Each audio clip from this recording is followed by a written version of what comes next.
سلام خدمت همه شرکت کنندگان در این کارگاه. بنده محمد رضا باقری هستم، دانشجوی فقه و مبانی دانشگاه مفید.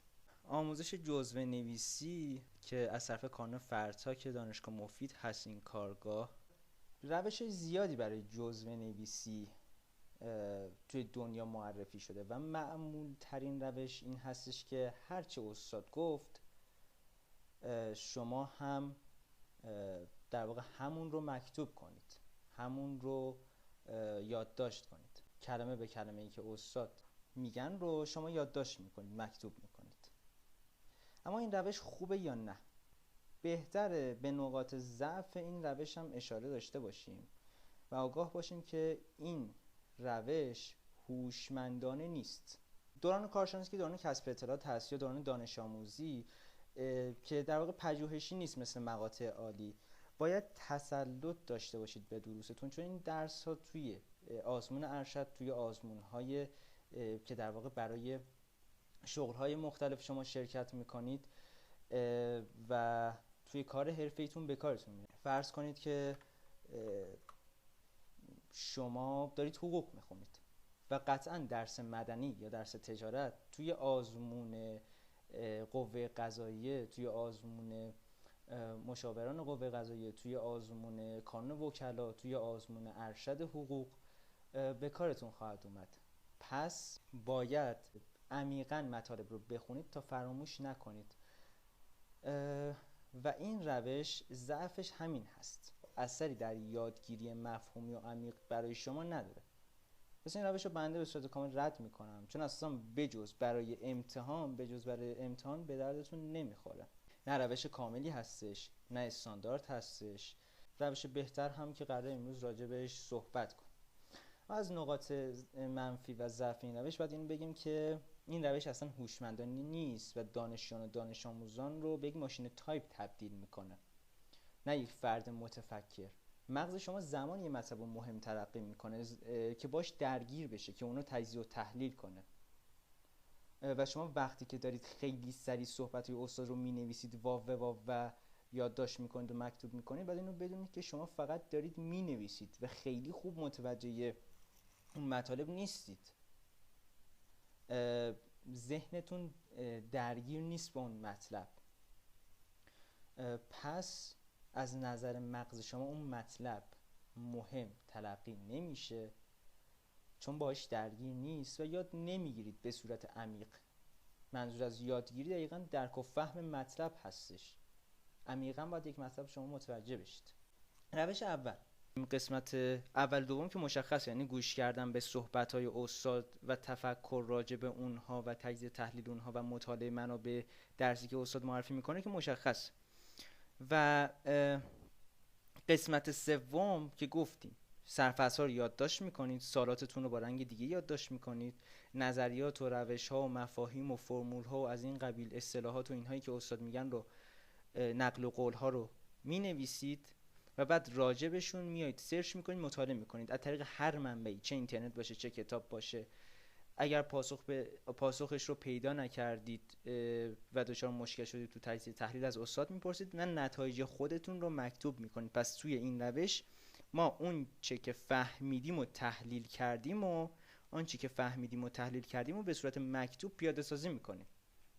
در واقع تحلیل های خودمون رو میایم و مکتوب میکنیم و مینویسیم و جزوش میکنیم. اما نقاط ضعف روش اول چیه؟ این هستش که ممکنه بعضی از مطالبی که استاد گفتن رو یادتون بره و ننویسید. چیکار کنیم که این اتفاق نیفته، که فراموش نکنیم؟ باید شما کلاس ها رو ضبط کنید. تجربه مجازی شدن این رو به ما نشون داده. جزوه هایی که طبق صوت آفلاین نوشته شده، طبق صوت ضبط شده نوشته شده، با کیفیت تر هست و مطالب به صورت کامل تر اومده. چیزی به اون صورت جا نیفتاده، به این خاطر که شخص میتونه برگرده عقب، چند بار گوش بده و البته این به درد شب امتحانتون میخوره این صوت‌ها. پس توی مجازی صوت‌ها رو ضبط کنید، توی حضوری هم صوت‌ها رو ضبط کنید. این ضبط کردن صوت‌ها بسیار مهمه. این نقاط منفی روش قبل رو هم میپوشونه و باعث میشه که دیگه چیزی جا نیفته و چیزی رو فراموش نکنید و اگر که فراموش کردید دوباره بهش مراجعه کنید. روش دوم ترکیب چند روش مختلف هست که ترکیب کنندم خود ما بودیم، یعنی بنده و چند تا از دوستان که روی این قضیه فکر کردیم و بر اساس تجربه اجرایش کردیم و بهترین پاسخ رو ازش گرفتیم و بندم این روش رو پیشنهاد میکنم. توی این روش نوت برداری و جزوه نویسی رو با هم داریم و برای نوت برداری از روش کورنل استفاده کردیم و اون رو ترکیب کردیم با روش جزوه نویسی. توی این روش حتما باید صوت استاد رو ضبط کنید که گفتیم توی اسلاید قبلی. برای اینکه وارد این روش بشیم اول باید تا حدودی با روش کورنل آشنا بشیم. البته روش کورنل رو این آشناییت با در واقع این روش ما هستش، یعنی اون ترکیبی که انجام شده ما به همین صورت همین ترکیب شده بهتون میگیم، نه روش اصلی خود نوت برداری کورنل. این کورنل هست. حالا این چیه؟ توی این روش یک برگ کاغذ آچار رو کنارتون میذارید و اونو به 3 قسمت تقسیم میکنید. البته در قسمت بالای صفحه هم اسم درس، تاریخ، موضوع، شماره کلاس، منظور از شماره کلاس همین که مثلا جلسه چندم هست، شماره جلسه در واقع رو یادداشت میکنید. قسمت بزرگتر یادداشت‌ها یا نکات مهم یا خلاصه اطلاعات هستش. سر کلاس که استاد داره درس میده شما به صحبت استاد دارید گوش میکنید و اون نکات مهمی که به نظرتون میرسه اینجا مینویسید. حالا ما مثال خواهیم زد، یعنی اینجا کارگاه ما یک نمونه رو با هم تمرین خواهیم کرد، واسهتون آوردیم. پس چی شد؟ این شد که شما سر کلاس به صحبت‌های استاد گوش میدید. در واقع الان ما مرحله‌ای هستیم که کلاس استاد هست. ما الان سر کلاس استاد نشستیم و داره استاد در واقع درس میده. اون نکاتی که مهم هست مثلا بچه مهندسی فرمول ها مهم هست، مثل اصطلاحات مهم هست، در واقع یا استاد داره به صورت تأکیدی میگه این مهم است. گفتیم اینو نباید به صورت کپی از حرف استاد باشه. تحلیل خودتون، اون چیزی که شما برداشت کردین رو به صورت نکته مینویسید، اسمش هم روشه، نکات مهم. خب حالا این قسمت تمام شد، کلاس تموم شد و ما صوت رو هم ضبط کردیم، نکات مهمی رو هم نوشتیم. بعد حالا ما مجددا میایم صوت رو گوش میدیم، این قسمت نکات مهمی که از قلم افتاده رو هم وارد میکنیم. یک نکته خیلی مهمی که هسته، شما چه توی کلاس و چه زمانی که دارید صوت رو دوباره گوش میدید، سوالاتی که به ذهنتون میرسه رو با علامت اختصاری یا رنگ دیگه یادداشت میکنید، یا توی همین قسمت نکات مهم یا با برگه‌های نوت. دیدید که برگه‌های رنگی هستن و کوچولو هستن میچسبن با اونها. آقای حسینی منش گفتن که این گوش کردن به صوت‌ها خیلی وقت گیره. ببینید فکر میکنید ما مورد داریم با 3-4 برابر سرعت گوش میکنه و در واقع به این مرحله رسیده که میتونه تجزیه و تحلیل کنه، چون سر کلاس خیلی خوب گوش میده، نکات مهم هم نوشته، داره با سرعت بالا هم به صوت گوش میده. صوت 1 ساعته رو به 20 دقیقه تمام میکنه، همین هم کافیه. در واقع اگر چیزی از قلم افتاده رو شما باید بنویسید و البته این یک هم ریکاوری واسه مغزتون هست که اون مطالب رو به یاد بیاره و هم تثبیت بیشتر اون مطلب هست در مغز شما و همین که این نکات مهمی که از قلم افتاده رو وارد میکنه. و گفتم سوالاتی که چه در حین کلاس و چه زمانی که دارید صوت رو گوش میکنید اگر به ذهنتون رسید، با علامت اختصاری یا با رنگ دیگه توی همین قسمت نکات مهم یا در واقع در یک کاغذ جدا یادداشت میکنید. خب این از این. و در واقع این برای این هستش که برید سراغ اون سوالات و پاسخ ذهنتون رو بدید و در واقع این کارم که باعث درگیر شدن مغزتون میشه. پس این شد که شما سر کلاس گوش میدید، نکات مهم و سوالاتون رو، نکات مهم رو مینویسید، سوالات رو با یک رنگ یا علامت اختصاری مینویسید، بعد صوت رو گوش میدید و نکات مهمی که جا افتاده رو تکمیل میکنید و باز اگر سوالی به ذهنتون رسید با علامت اختصاری یا رنگ دیگه اینجا مینویسید، حالا یا روی برگه دیگه، و بعد میرید سراغ اون سوالاتی که واسهتون ایجاد شده و پاسخ ذهنتون رو میدید. حالا بعد با استفاده از این نکات مهمی که نوشتید، این روش دوم، بعد با استفاده از این نکات مهمی که نوشتید توی این قسمت نکات مهم و صوتی که گوش دادید و مطالبی که سر کلاس گوش دادید، اقدام به نوشتن جزوه میکنید. این جزوه نوشتنه از طرف خودتون هست، چون اطلاعات رو قبلا گرفتید، تحلیل کردید، حالا دارید تحلیل هاتون رو پیاده سازی میکنید. پس با استفاده از این نکات مهمی که نوشتید، صوتایی که گوش دادید، مطالبی که سر کلاس گوش دادید، اقدام به نوشتن جزوه میکنید. این نوشتن گفتیم از طرف خودتون هست، چون اطلاعات رو قبلا گرفتید، تحلیل کردید، تجزیه کردید، حالا دارید اون تحلیل و تجزیهاتون رو پیاده سازی میکنید توی جزوه. مطلبی هم جا نمیفته. چرا جا نمیفته؟ چون که شما نکات مهم رو نوشتید و از همونها کمک میگیرید و چیزی فراموشتون نمیشه که بخواد جا بیفته. خب جزوه رو نوشتیم، حالا برمیگردیم به ورقه آچار کرنل. جزوه رو نوشتیم و بعد باز میگردیم به اون. حالا با استفاده از مغزمون بدون کمک از جزوه و صوت، با استفاده از همون نکات مهمی که توی این قسمت کرنل سمت راست نوشتیم، این قسمت بزرگ، قسمت کلمات کلیدی که در واقع همون کلمات مهم که توی جزوه اومده و استادمون رو گفته رو اینجا یادداشت میکنیم و سوالاتی که اگه خودمون رو جای استاد میذاریم رو طرح میکنیم. این در واقع طرح کردن سوالاتی که خودمون رو به جای استاد بذاریم و یک سری سوالات طرح کنیم به چه خاطر هست؟ به این خاطر است که تجربه ما نشون داده زمانی که اومدیم و گفتیم که خب اگر فردا بخواد استاد توی امتحان بیاره چه در واقع سوالاتی رو توی امتحان میاره، اومدیم و در واقع اون سوالات رو نوشتیم، دیدیم در واقع 60% سوالات از همون هایی که هست که ما فکر میکردیم میاره. پس خودتون جای استاد قرار بدین و یک سری پرسش رو در واقع بنویسید توی این قسمت و گفتیم کلمات کلیدی. قسمت پایین که در واقع خلاصه است. این خلاصه چیه؟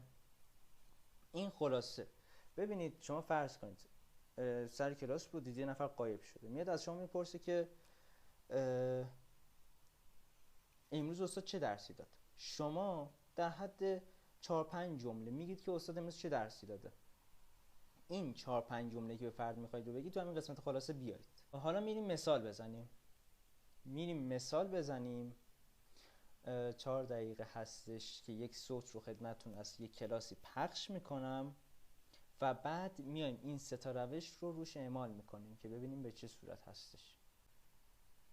مرجع بعدی دادگاه بدوی. دادگاه بدوی دومین مرجع قضایی دادگاه بدوی است که بعد از تکمیل پرونده های کیفری در دادسرا،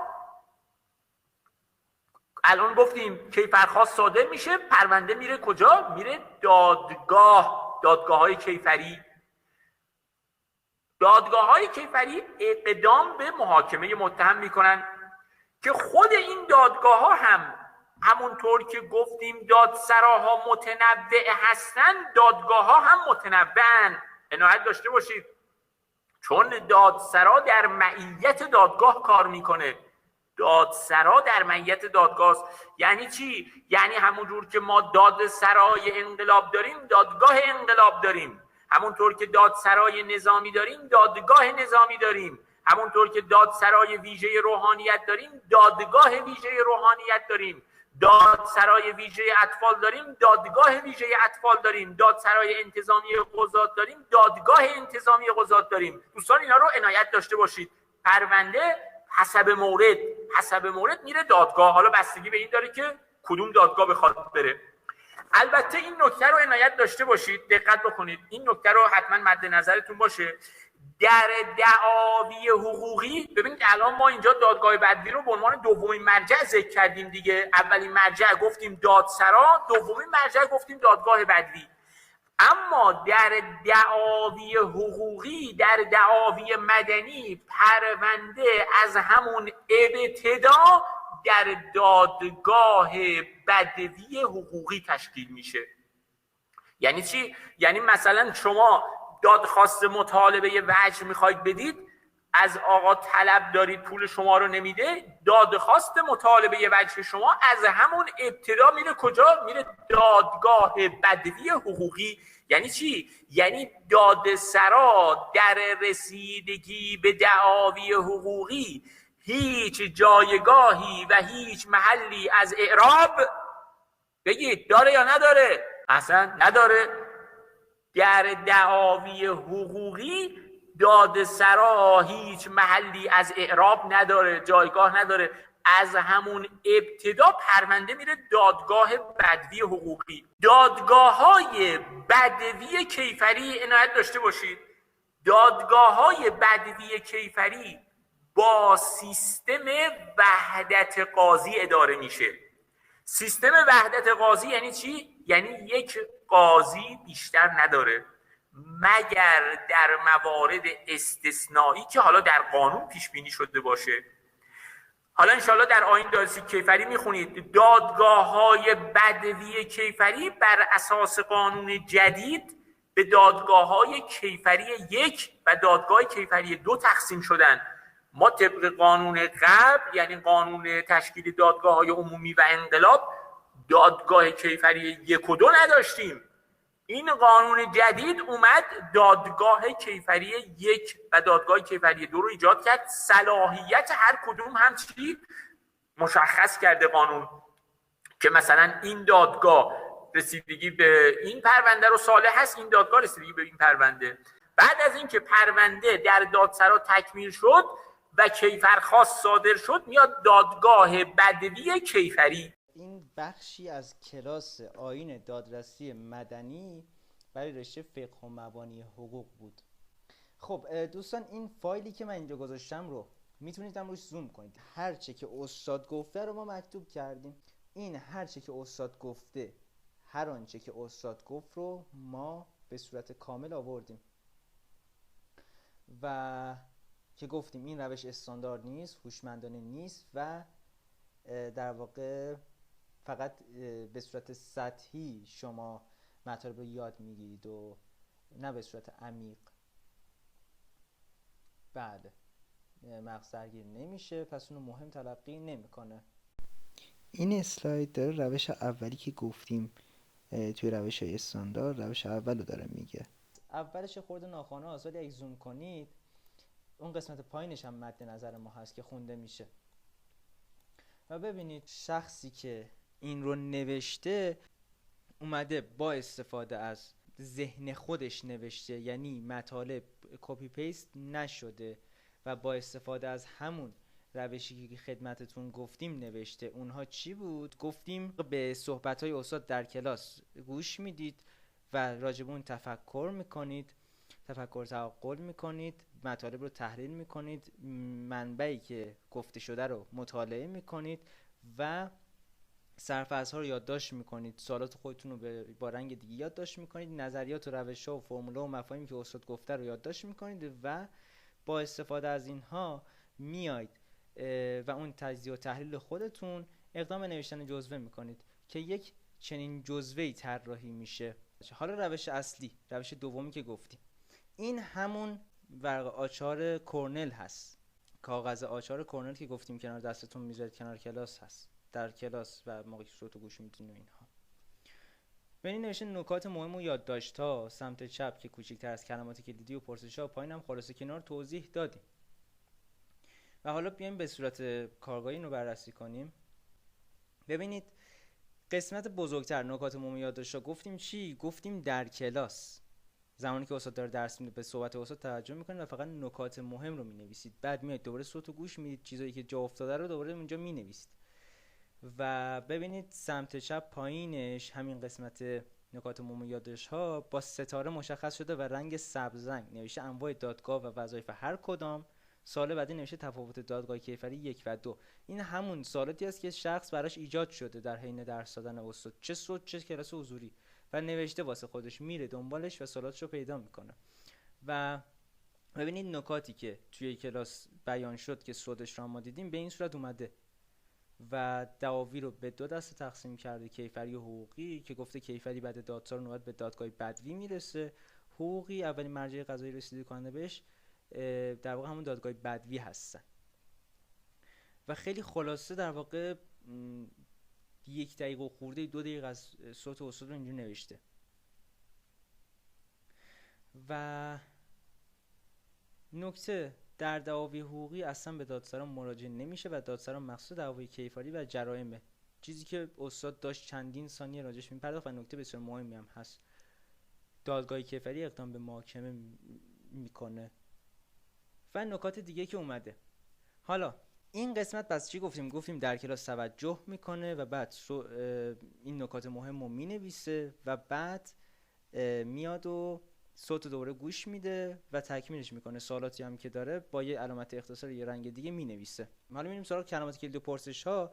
گفتیم پس از این که جزوه رو نوشت طبق اون در واقع تجزیه و تحلیل ذهن خودش و این نکات مهمی که هستش اینجا که نوشته، میاد اقدام به تکمیل ستون سمت چپ میکنه. ستون سمت چپ چیه؟ خب گفتیم در واقع کلمات کلیدی رو میاره. کلمات کلیدی که تو اینجا بود چی بود؟ در دعاوی کیفری مرجع دوم دادگاه‌های بدوی هست. این در واقع قسمت داشت راجع به دادگاه بدوی صحبت میکرد. در دعاوی کیفری مرجع دوم قضاییه. چی مرجع دوم قضایی؟ متوجهم دیگه، صحبت راجع به دادگاه بدوی بوده. بله جزء باید کامل بشه و بعد کلمات کلیدی رو با استفاده از ذهن خودتون مینویسید به این خاطر که مطالب تثبیت بشه توی ذهنتون. نکته بعدی که ما اینجا آوردیم چیه؟ در دعاوی حقوقی مرجع اول قضایی. در دعاوی حقوقی پس مرجع اول قضایی دادگاه بدویه که گفتیم دادگاه بدوی رو نیاوردیم بخاطر این خاطر که مشخص سیستم وحدت قاضی مهم هست. متنوع، منظور چی متنوع بود؟ این که دادگاه بدوی هم همانند در واقع دادسرا متنوعن و قسمت مختلفی دارن. بعد سوالاتی که ایجاد میشه، گفتیم خودمون رو جای استاد قرار میدیم و اون سوالاتی که احساس میکنیم استاد میخوان در واقع در امتحان طرح کنن رو طرح میکنیم. اگر استاد بخواد طرح کنه به نظر من چی طرح میکنه؟ در کدام دعاوی شخص میتونه به دادسرا مراجعه کنه، توضیح بدین. انواع دادگاهی بدوی رو نام ببرید. خب و قسمت خلاصه چی گفتیم؟ گفتیم اگر یک نفر بیاد سوال کنه که امروز استاد چی درس داد، شما چی جواب میدید؟ ببینید این قسمت رو ما در حد 3-4 خط نوشتیم به صورت خلاصه. دادگاه بدوی کیفری بعد تکمیل پرونده در دادسرا به پرونده کیفری رسیدگی میکنه و غیره که دارید میبینید. این در واقع خلاصه اون 4 دقیقه صوت استاد هستش که توی 4 خط ما نوشتیم.